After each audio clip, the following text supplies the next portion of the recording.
Yo, Friday night, walang ride.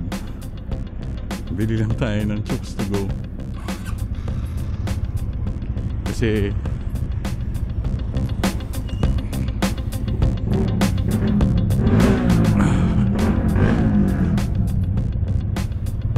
para may ride lang natin to.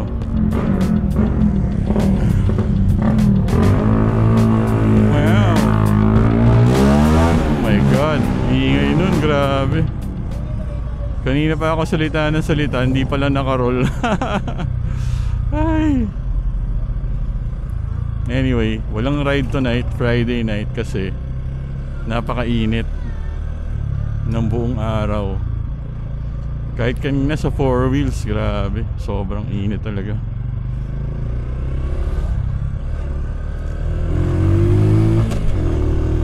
Kaya ngayon, ni-ride na lang natin to. Tinitesting na rin natin yung headlight ng Bristol Cab Pro 125. Ayan, ikot lang tayo dito.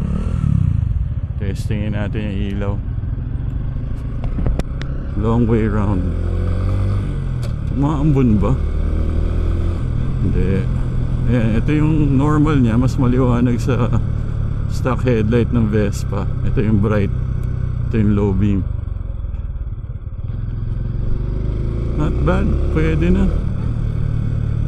Huwag lang sa Marilaki, pwede na tong pang city nang walang aux lights. Pero pag may isipan kung paano magagawa ng paraan magkabit, papalagyan natin to. Ang lamig oh, malamig tonight.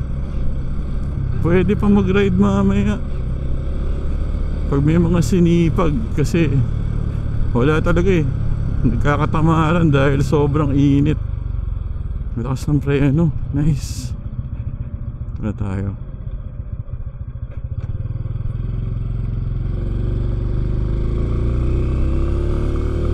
Nakaka-excite ilabas to pag may ORCR na.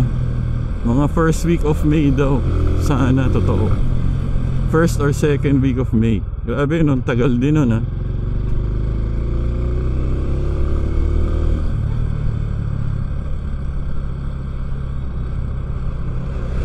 Okay weather tonight, man. It's not hot at all. Naubusan tayo ng barbecue kay Mandoy, kaya naganap tayong barbecue sa labas. Wala pala. Nauwi tayo sa Chooks. Sanay na tayo sa gear shifting nito. Okay na. Nakakalito pag bigla ako sumakay sa boats. 1 down, 5 up.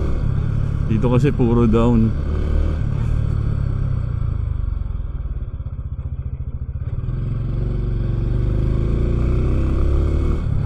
Yung upuan niya siguro sanayan lang din. Tignan natin bago tayo maghanap ng solusyon kung paano mapapalambot. Kasi maliit lang yung surface area niya. Yun lang ang ating isang napakabilis na Friday night vlog. Unless meron pa mamayang ride.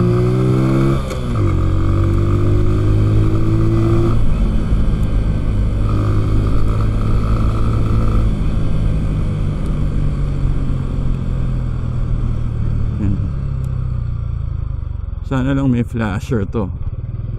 Wala eh.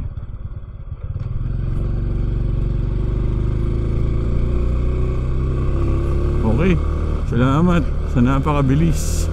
Wala pang 5 minutes na Friday night moto vlog. DJ DLS. Uy, huwag nyo na share to ha. Atin lang. Peace out.